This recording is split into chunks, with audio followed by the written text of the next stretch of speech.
د حقیقت غږ چینل لیدونکو زه ارزو صافی یم. پام وکړئ د دې مهال خبرونو ته. د خبرونو سرټکي. د امریکا په پنسلوانیا کې چاودنې 2 کسان وژلي او 10 نور ټپیان دي. امریکا د بلوڅ ازادي غوښتونکي ډله د ترهګرو سازمانونو په لیست کې شامله کړه. غزه کې د قحطي او لوږې ناورین د مړه شوو کسانو شمېر 270 ته ورسید. بشپړ خبرونه. د امریکا په پنسلوانیا کې چاودنې 2 کسان وژلي او 10 نور ټپیان دي. د راپورونو له مخې د امریکا د پنسلوانیا ایالت په یو تولیدي فابریکه کې د چاودنې له امله 2 کسان وژل شوي او 10 نور ټپیان دي. د اسوسییټډ پریس راپور ورکړی چې یاده چاودنه د دوشنبې په ورځ په کلیرټون کوک ورکس کارخونه کې شوې ده. چارواکو ویلي چې تر اوسه د چاودنې لامل روښانه نه دی او له ځایي خلکو غوښتل شوي چې د لوګیو تر ورکېدو د خپلو کورونو کړکۍ بندې وساتي. د راپورونو له مخې کلیرټون کوک ورکس امریکا کې د کوک تولیدي تر ټولو لویه کارخونه ده چې شاوخوا 1300 کسان په کار بوخت دي. کوک جامد سون توکي دي چې د ډبرو له سکرو ترلاسه او د فولادو په تولید کې ترې استفاده کیږي.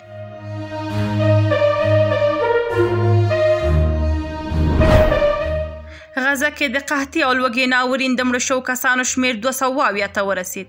د غزې عامې روغتیا وزارت اعلان کړی چې په تیرو 40 ساعتونو کې د 2 ماشومانو په ګډون 15 نور کسان هم د لوږې له امله مړه شوي دي.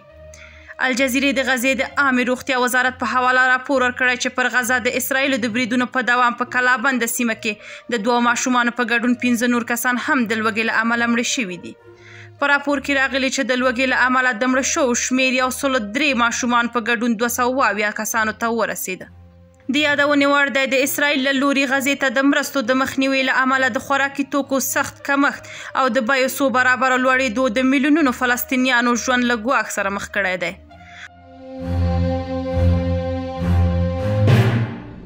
امریکا د بلوڅ ازادي غوښتونکي ډله د ترهګرو سازمانونو په لیست کې شامله کړه. د پاکستان پوځ وايي په تیرو 4 ورځو کې یې له افغانستان پر ګډه پوله 50 وسلوال وژلي دي.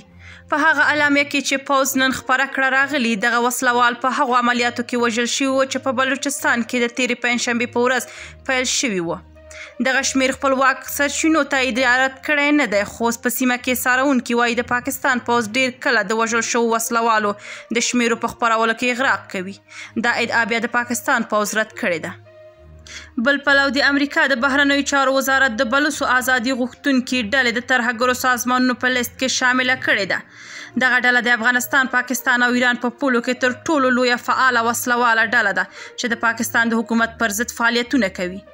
دغې ډلې په تیرو کې په پېښور او د پاکستان په نورو لویو ښارونو کې د یو شمېر بریدونو مسؤلیت منلی دی. د بلوڅو ازادي غوښتونکي ډلې پر هغه ریل د برید مسؤلیت هم منلی و چې له کویټه پېښور ته په لار و. په هغه برید کې 11 پاکستاني پوځیانو ته مرګ ژوبله اوښتې وه. د امریکا د بهرنیو چارو وزیر مارکو روبیو پرون په یو بیان کې وویل د ترهګرو لیست کې د بلوڅ ازادي غوښتونکو د ډلې شامل وه. د ترهګرۍ پر وړاندې د ټرمپ د هوډ او د ترهګرۍ پر وړاندې د هغه د مبارزې ښکارندویي کوي. د امریکا لخوا د ترهګرو ډلو په لیست کې د بلوڅ ازادي غوښتونکي ډلې شامل وال ښایي پر دغې ډلې د مالي ملاتړ سرچینې راکمې کړي.